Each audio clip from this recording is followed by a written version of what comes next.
Most boat engines follow a simple rule: build it strong enough to do the job, then stop. But some engineers never got that memo. In 2015, 7 Marines strapped a supercharged Cadillac V8 to a transom and called it an outboard. 627 horsepower and 1,100 pounds. A cooling system that could handle a small building. That engine represents everything excessive, unnecessary, and absolutely brilliant about marine engineering when budget becomes irrelevant and common sense takes a vacation. Today, we're counting down the 10 most ridiculously over-engineered boat engines ever built. Engines where the answer to how much is enough was always more. Let's fire them up. Number 10. The diesel that refuses to acknowledge limits. The Yanmar 6LY Common Rail series, particularly the 6LY400 and 6LY440 models, these turbocharged marine diesels produce 400 to 440 horsepower from 6 litres of displacement. That power density comes from engineering that belongs in racing, applied to recreational sport fishing. Common rail fuel injection operates at pressures exceeding 30,000 psi. The injectors are piezoelectric, responding in microseconds. The turbocharger features variable geometry that adjusts boost across the entire RPM range. The engine management system monitors dozens of parameters thousands of times per second. Yanmar built these engines with tolerances measured in microns. The crankshaft is forged steel, dynamically balanced to racing standards. The connecting rods are shot-peened and magnetic particle inspected. The cylinder head uses 4 valves per cylinder with sophisticated cooling passages that prevent hot spots. The result is a marine diesel that revs like a gasoline engine, produces massive torque, and meets stringent emission standards. These engines power sport fishing boats where performance matters and cost becomes secondary. When you need 400 horsepower from a diesel and weight matters, the 6LY series delivers. The over-engineering shows in the details. The cooling system uses dual thermostats with fail-safe redundancy. The oil pump delivers pressure that exceeds requirements by 50%. The timing system uses a gear-driven design that eliminates belts and chains. Nothing is left to chance. Everything is built to withstand forces beyond what normal operation will ever demand. Number 9. When two-stroke Detroit went marine. The Detroit Diesel Series 71, particularly the 671 and 8V71 marinized versions. These engines represent brute force over-engineering from an era when bigger always meant better. Two-stroke diesel architecture with supercharger scavenging, individual cylinder heads, and construction that weighs more than entire modern boats. Detroit built the Series 71 for tanks, landing craft, and industrial equipment that could never fail.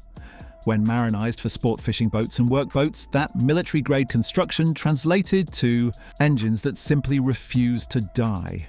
The blocks are cast iron, thick enough to handle double the rated power. The crankshaft could survive forces that would snap lesser designs. Each cylinder gets its own head, which means you can replace one without disturbing the others. The blower forces air through the engine for scavenging, since two-stroke diesels have no intake stroke. The fuel injectors are mechanical units you can rebuild on a workbench with hand tools. Everything is accessible, serviceable, and built like it's going to war.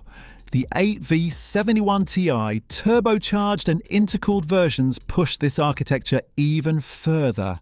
Turbocharger plus blower, intercooling to pack more air into the cylinders, fuel delivery systems that could handle enormous volumes. These engines made 500 to 600 horsepower and weighed over 2,000 pounds. The over-engineering is obvious in the rebuildability. You can completely disassemble a Series 71, replace every wearing component, and reassemble it to factory specifications. Many commercial boats have done this multiple times on the same engine block. The design assumes you'll run it hard, rebuild it eventually, then run it hard again for another 20 years. Number 8. The inboard that brought automotive sophistication to boats. The Crusader Captain's Choice series, particularly the 6.0 and 8.1 litre multi-port fuel-injected models. These marinized inboards took General Motors' big block V8 architecture and added everything necessary to survive marine environments while delivering reliable power. The multi-port electronic fuel injection represents serious over-engineering for a marine inboard. Each cylinder gets its own injector with precise electronic control. The engine management system monitors coolant temperature, intake air temperature, manifold pressure, throttle position, and oxygen sensor feedback. This level of sophistication was unnecessary for marine applications, yet Crusader included it anyway. The marinization process adds layers of protection beyond automotive requirements. Closed cooling systems with massive heat exchangers, corrosion-resistant coatings on every external surface, stainless steel and bronze components where automotive engines use plain steel, ignition systems sealed against moisture. Every electrical connection gets special treatment for marine duty. The 8.1-litre version takes this further with a displacement that exceeds most marine needs. 496 cubic inches, producing 370 to 410 horsepower depending on configuration.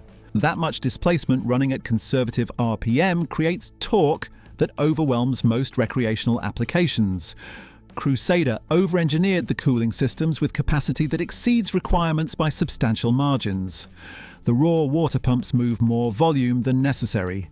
The heat exchangers are sized for worst-case tropical conditions. The thermostats and pressure caps include redundant safety features. Everything is built to handle conditions worse than the engine will ever actually see. Number 7. When Mercury decided big block wasn't big enough. The Mercury Racing 600 SCI and 700 SCI sterndrive and inboard engines. These represent American hot rodding applied to marine propulsion with budgets that make normal people nervous. CNC machined big block V8 architecture pushed to 600 and 700 horsepower through supercharging and race-grade components. The blocks start as cast iron cores that get machined to tolerances measured in 10,000ths of an inch. Every surface is measured and verified. The cylinders are honed to mirror finishes. The deck surfaces are machined dead flat. This precision costs time and money, yet it ensures every engine meets exacting standards. The internal components are forged, not cast. Crankshafts, connecting rods, pistons, everything that moves is manufactured to racing specifications. The crankshafts are nitrided for surface hardness. The connecting rods are shot-peened and magnetic particle inspected for cracks. The pistons use exotic alloys that handle extreme temperatures and pressures. The superchargers are custom units designed specifically for marine applications. They produce boost levels that require premium fuel and careful tuning. The intercooling systems use massive heat exchangers to reduce intake air temperatures. The fuel systems deliver volumes that exceed naturally aspirated requirements by factors of 3 or 4. The dry sump oiling systems represent extreme over-engineering for marine use. External oil tanks, scavenge pumps that pull oil from the crankcase, pressure pumps that deliver oil at high volume, oil coolers sized like radiators. This complexity ensures lubrication under any condition, including sustained high-speed operation and aggressive maneuvering. Mercury builds these engines because customers demand maximum power and will pay for the engineering required to deliver it reliably. The 700 SCI produces power levels that stress every component in the driveline. Everything from the engine mounts to the propeller shaft must be upgraded to handle the forces involved. Number 6. The pod drive that changed everything. The Volvo Penta IPS series, particularly the IPS 950 and larger models. These forward-facing steerable pod drives represent over-engineering on a systems level rather than just engine design. The entire propulsion package integrates engines, drives, controls, and software into a cohesive system. The pods themselves are mechanical marvels, forward-facing, counter-rotating propellers that pull rather than push, steerable drives that eliminate rudders entirely, gearboxes that handle enormous torque while allowing 360 degrees of rotation, seals and bearings that operate submerged while lasting thousands of hours. The software integration reaches levels that traditional marine propulsion never approached. The system coordinates throttle, steering, and trim automatically. Joystick control allows sideways motion, rotation in place, and precise positioning. Dynamic positioning holds the boat in one spot using GPS and automatic throttle control. The engines themselves receive extensive modifications for IPS installation. They mount lower in the hull than traditional shaft drives. The oil pans are modified for the different angle. The cooling systems integrate with the pod drives. The exhaust routes through the pods themselves. Every system requires custom engineering. Volvo over-engineered the redundancy throughout the system. Dual ECUs monitor each other. The steering system has mechanical backup if electronics fail. The software includes self-diagnostic capabilities that detect problems before they cause failures. This complexity costs money, yet it delivers capabilities that traditional drives cannot match. The IPS series proves that over-engineering can create genuine advantages rather than just adding cost. The system delivers better fuel economy, improved handling, easier docking and reduced maintenance compared to traditional shaft drives. Sometimes excessive engineering solves problems that simpler solutions cannot address. Number 5. The race engine that went boating. The Ilmor Marine MV8 and MV10 engines. These represent pure racing technology, marinized for wealthy boat owners who wanted ultimate performance. Ilmor's IndyCar and Formula One experience shows in every aspect of these designs. The MV8 uses a 7.4-litre V8 architecture with individual throttle bodies for each cylinder. The intake system routes air through velocity stacks that optimize flow. The exhaust headers are equal-length designs that balance cylinder scavenging. Every detail focuses on maximizing airflow and combustion efficiency. The internal components use materials and manufacturing processes from racing. The crankshaft is billet steel, machined from solid bar stock. The connecting rods are titanium, reducing reciprocating mass. The pistons are forged aluminum with sophisticated designs that manage heat and pressure. The valve train uses lightweight components that allow high RPM operation. The MV10 takes this further with a 7.4-litre V10 configuration. 10 cylinders provide smooth power delivery and higher RPM potential. The firing order is optimized for balance. The exhaust note is distinctive and mechanical, nothing like typical marine engines. Ilmor over-engineered the oiling systems with dry sump designs featuring multiple scavenge pumps. Oil is pulled from various locations in the crankcase and returned to an external tank. Pressure pumps deliver oil at high volume to every bearing surface. Oil coolers maintain consistent temperatures even under sustained high load. These engines produce 500 to 600 horsepower naturally aspirated, which means no superchargers or turbochargers adding complexity. The power comes from displacement, breathing, and engineering that extracts maximum potential from every combustion cycle. This approach requires extreme precision in manufacturing and assembly, which drives costs skyward. Number 4. The V8 that went offshore. The Yamaha XTO offshore series, particularly the 425 and 450 horsepower V8 outboards. Yamaha took decades of four-stroke experience and created outboards that represent over-engineering applied intelligently. These engines prioritize durability and capability over minimum cost. The V8 architecture is unusual for outboards where inline designs dominate. Yamaha chose 8 cylinders for smoothness and power density. The displacement is 5.6 liters, larger than most outboards. Direct fuel injection delivers fuel at high pressure directly into the combustion chambers. This requires sophisticated high-pressure pumps and precise injector control. The cooling system is massively over-engineered with dual thermostats, oversized water passages, and backup systems that prevent overheating even under worst-case conditions. The electrical system includes dual batteries, high-output alternators, and power management that ensures reliable starting and operation. Yamaha integrated electric steering directly into the engine. No external hydraulic systems required. The electric actuators provide precise control and integrate with Helmmaster EX for joystick operation. The software coordinates multiple engines, enabling sophisticated vessel control that traditional outboards cannot match.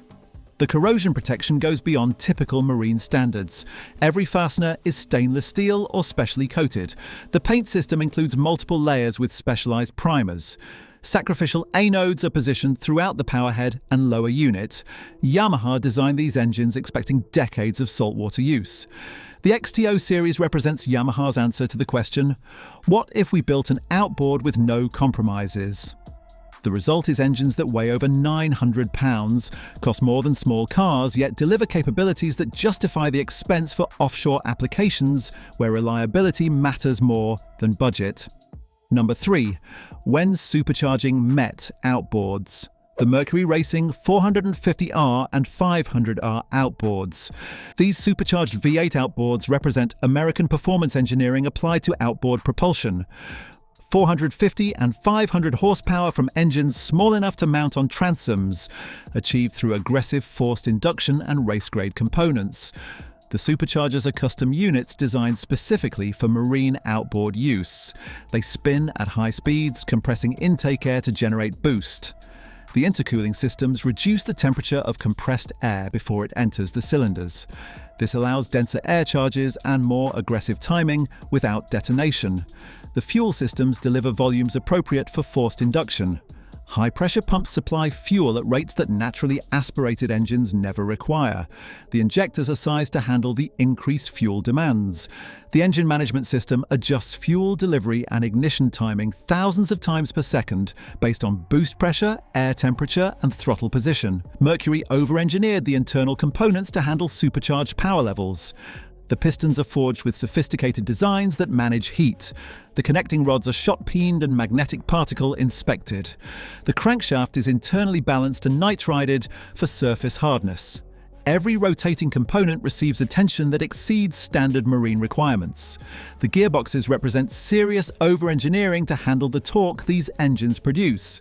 The gears are cut to racing standards with surface treatments that resist wear. The bearings are sized for loads that exceed normal outboard requirements.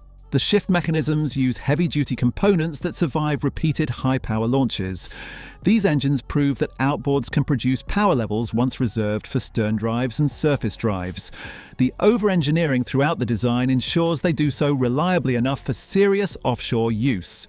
Mercury sells these to customers who need maximum performance and accept the complexity required to achieve it. Number 2. The outboard that started the horsepower war, the 7 Marine 627. This engine represents over-engineering taken to its logical extreme. Take a supercharged 6.2-litre Cadillac V8, engineer it to survive marine environments, package it as an outboard, and charge premium prices to customers who want the ultimate statement piece. The powerhead is automotive-derived yet extensively modified for marine duty. The cooling system alone represents enormous engineering. Raw water flows through passages that handle volumes appropriate for the massive heat generation. The heat exchangers are oversized to ensure adequate cooling even in tropical conditions during sustained operation. The lower unit had to be completely redesigned to handle 627 horsepower. Standard outboard gear cases would explode under that torque. 7 marine-engineered massive gears with tooth profiles that distribute loads properly. The bearings are sized for forces that dwarf typical outboard requirements. The propeller shaft is thick enough to twist propellers rather than breaking itself.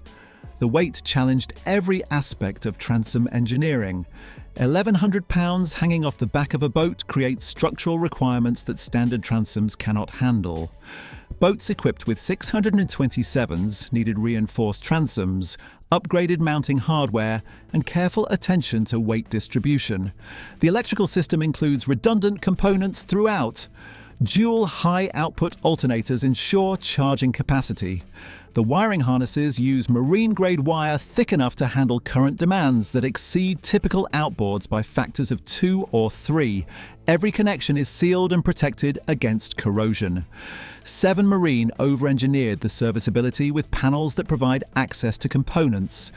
The engine management system includes diagnostics that identify problems before they cause failures. The company designed these engines knowing that customers who could afford them would demand reliable operation despite the complexity. The 627 proved that automotive power plants could be successfully marinized as outboards if you engineered every detail properly and accepted the weight and cost penalties. Volvo Penta acquired 7 Marine and discontinued the 627.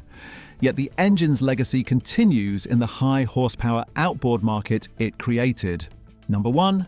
The sterndrive that broke the horsepower barrier. The Mercury Racing 1350 and 1550 QC4V sterndrive engines.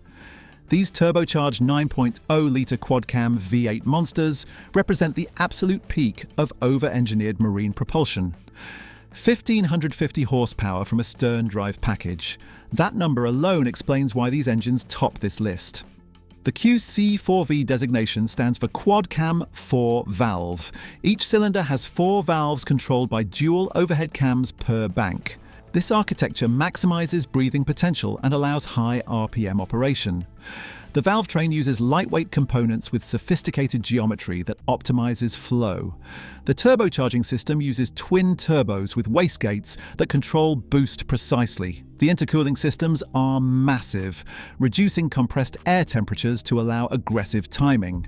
The fuel injection system delivers volumes appropriate for the power level using high-pressure pumps and large injectors. Mercury over-engineered every internal component to racing standards that exceed marine requirements by enormous margins.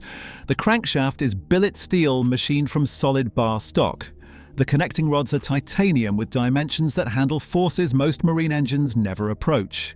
The pistons use exotic alloys with designs that manage combustion pressures exceeding 3,000 psi.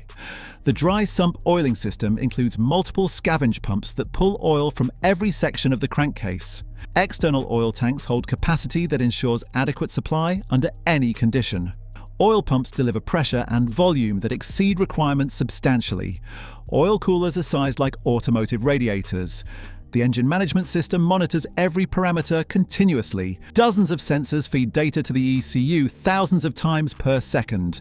The software adjusts fuel, timing, and boost constantly based on operating conditions.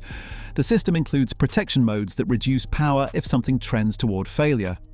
Mercury offers these engines with switch power calibration options that allow customers to select different power levels. The 1350 configuration produces 1350 horsepower. The 1550 configuration produces 1550 horsepower. Both use the same basic architecture with different calibrations and component specifications. These engines power offshore racing boats where performance justifies any cost. They represent over-engineering applied without compromise. Every component is the best available. Every system includes redundancy. Nothing is left to chance. The result is marine propulsion that produces power levels once considered impossible outside of turbine engines. So, what's the most over-engineered engine you've encountered? Have you run any of these monsters? Drop your experience in the comments and don't forget to subscribe. Thanks for watching.